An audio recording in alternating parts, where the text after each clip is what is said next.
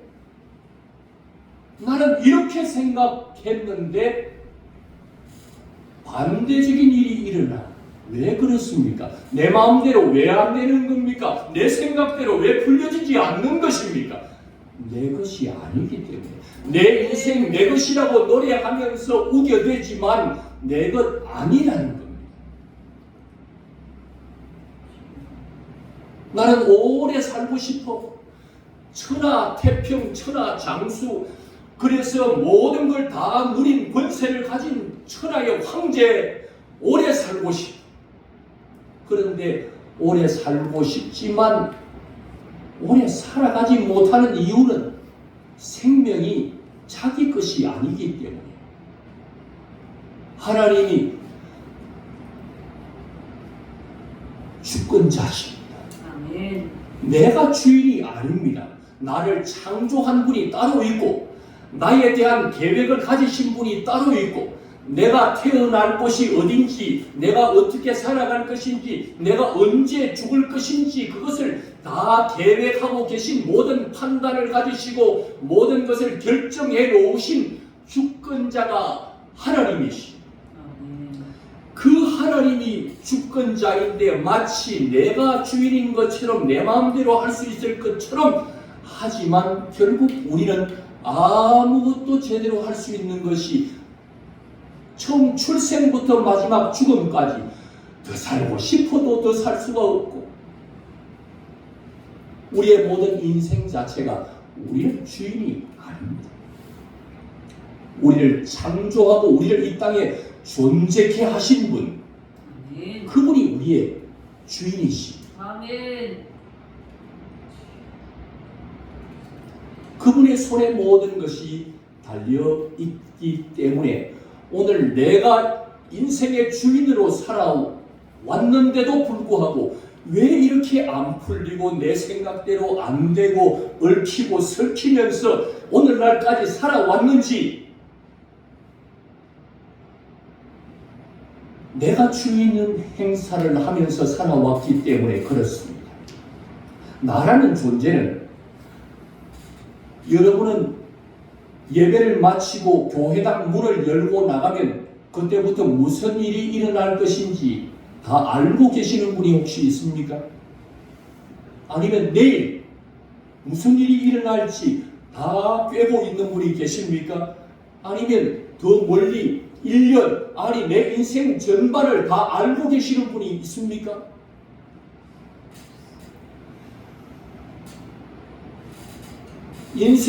자기 인생의 주인도 아니면서 주인 행세를 하고 있는 나는 전지해서 모든 걸 알면서 내 인생을 꾸려가느냐, 한 치 앞도 내다보지 못하면서 자기 인생 자기가 주인이 돼서 끌고 가니까 사고가 나는 것, 얽힙니다, 설킵니다, 꼬입니다, 안 풀립니다. 한 치 앞도 모르고 내일 일도 모르는 인생인 자기 자신이 자기 인생의 주인이 되어서 운전대, 자기 인생의 운전대를 운전하고 가니 사고가 날 수밖에 없는 것입니다. 하면 할수록, 수고하면 수고할수록 노력한 만큼 열매가 거두어지지 않고 답답하고 클클한 이유가 바로 여기 있습니다. 설령 내일 일을 안다 해도, 1년 후에 일을 안다 해도, 내 나머지의 인생길을 안다 해도 이렇게 하면 되겠구나, 이렇게 하면 돼, 그 사실을 안다고 해도 내가 주인이 되어 있는 이상 나는 알면서도 그걸 이룰 능력이 내게는 없습니다. 아멘. 아멘. 다 알고 있는데도 안 돼요. 능력이 없어. 그걸 이룰 만한 능력이 내게 없어요. 그러니까 판판이 실패하고 넘어지고 이룰 수 없는 그 큰 현실 앞에서 주저앉아 낙담하고 마는 것이죠. 우리 인생의 주인 내가 아닙니다. 아멘. 나를 창조하시고 나를 지으신 분이 주인입니다. 나를 창조하신 분, 나를 지으신 분, 그분이 주인이고 모든 판단과 결정의 권한은 그분이 가지고 계십니다. 내가 살고 죽는 것 그분의 손에 달려 있습니다. 주인은 그분이십니다. 나의 주권자는 그분이십니다. 그래서 오늘 성경은 우리에게 말하는 것입니다. 예수 그리스도를 너의 주인으로, 너의 주님으로 시인해라. 너의 주인으로 고백해라. 그러면 하나님이 영광을 받으실 것이다. 아멘. 내가 주인이 아니라는 것을 알고 오늘 이 설교의 말씀을 듣고 신년 새해 첫 주일부터 첫 단추를 잘 끼우면 어떻게 될까요? 멋진 옷을 입고 밖으로 나갈 수가 있습니다. 첫 단추 잘못 끼우면 계속해서 잘못 끼우게 됩니다. 오늘 내 인생의 주인 내가 아니다. 내 인생의 주인은 예수님이시다. 아멘. 예수님은 나의 모든 판단과 결정권, 나의 살고 죽는 것 모든 것이 주님의 권한에 달려 있습니다. 예수님은 나의 주권자이십니다. 아멘. 오늘 이 고백을 분명하게 하셔야만 합니다. 그러면 첫 단추를 잘 끼운 채로 한 해를 멋지게 살아가게 될 것입니다. 아멘. 아멘. 사랑하는 성도 여러분, 이제 좀 바꿉시다. 지금까지는 내 인생에 내가 주인으로 살아왔다. 오늘 2026년부터 인생의 주인을 좀 바꿉시다. 예수님으로, 예수님을 나의 주인으로 바꿉시다. 무지한 내가 한치 앞도 내일 일도 모르는 내가 내 인생의 운전대를 잡고 내가 주인이 되어 인생을 운전해오던 그동안의 삶, 무지한 주인을 바꾸고 아멘. 전지하셔서 알파와 오메가 되어서 모든 것을 알고 계시는 그분을 나의 주인으로 모시면 아멘. 우리의 인생이 막힐 것이 없는 것입니다. 우리의 인생이 행복할 수밖에 없는 것입니다. 그분은 전지하신 분이시기 때문에 나의 인생 처음부터 끝까지 나의 출생과 나의 죽음의 마지막까지 모든 걸 알고 계시는 그분이 나의 주인이 되면 걱정 없습니다. 왜요? 그분이 다 알고 있습니다. 언제 일을 과거만 알고 있는 무당이 아니라 내일 모레 나의 인생 전반에 하나도 모르는 것이 없는 전지하신 그분을 주인으로 바꾸시기를 바랍니다. 아멘. 전지하시기 때문에 그분은 내가 지금 어떤 상황에 놓여 있는지를 알기 때문에 거기서 나를 구원해 줄 수가 있고, 그분은 전지하시기 때문에 모든 것을 알고 있기 때문에 심판주가 되는 겁니다. 다 알고 있기 때문에 바르게 결정할 수 있는 심판주가 되는 것입니다. 아멘. 우리의 예수님은 모든 걸 다 알고 계십니다. 아멘. 우리의 인생 전반을 다 알고 계시면서 우리를 인도하실 수 있도록 그 우리의 주인을 내일 일도 모르는 내가 주인이 되었던 무지한 나를 갈아치우고 예수님으로 갈아타시기를 바랍니다. 아멘. 예수님으로 나의 주인을 바꾸시기 바랍니다. 아멘. 우리는 모든 것을 안다 할지라도 올 한 해 어떻게 하면 잘 살 수 있는지 안다고 할지라도 그렇게 할 만한 능력이 우리 안에 없습니다. 무능한 주인을 좀 바꿉시다. 알면서도 하지도 못하는 능력 없는 주인을 좀 바꿉시다. 그래서 인생이 이 모양이 됐으니 인생의 주인을 좀 바꿉시다. 무지한 자 갈아치우고 무능한 자 갈아치우고 이제 전지하신 예수님으로 전능하셨어요. 능히 아무것도 하지 못하는 일이 아무것도 없는 모든 것을 할 수 있는 전능하신 그 예수님을 여러분의 주인으로 바꾸시기를 바랍니다. 아멘. 무능한 주인을 바꾸고 전능한 주인 예수님으로 바꾸시면 올 한 해 나의 주인이 바뀌면 어떤 일이 생길까요? 그동안에는 한치 앞도 모르고 능력도 없는 내가 내 인생의 주인이라고 우기면서 운전대를 잡고 지내왔는데 돌이켜보니 답답합니다. 앞을 봐도 미래를 봐도 답답하고 과거를 봐도 답답하고 왜 그렇게 살았나? 앞으로 어떻게 할고? 답답. 내가 주인이 되면 그렇다는 것. 그러나 오늘 이 말씀을 듣고 내 인생의 주인이 오늘 누군지를 분명하게 알았으니 예수님으로 나의 주인을 바꾸면 예수님이 다 알고 계시고 예수님이 능히 모든 것을 하실 수 있는 전능하신 분이 나의 인생의 주인이 되었으니 그 주인 되신 주님이 모든 인생을 운전해 가시면 앞에 돌이 있으면 피해 가실 거고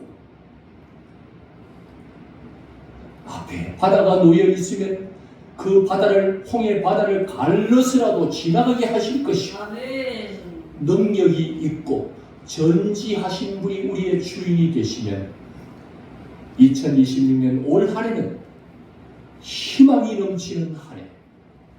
그런 예수님과 함께하면 하루하루가 가슴 벅차. 하루하루가 행복하고 하루하루가 그 예수님이 역사하시는 그 예수님의 역사를 보면서 박수 쳐드리고 놀라워하는 일, 특별한 일이 우리의 일상이 되는 것을 여러분의 삶에서 경험하게 될 것입니다. 이제 어떻게 하시겠습니까? 계속 그렇게 사시겠습니까? 아니면 오늘 한번 바꿔 보시겠습니까? 예수님으로 말입니다. 기도드리겠습니다. 이 시간 주의 말씀을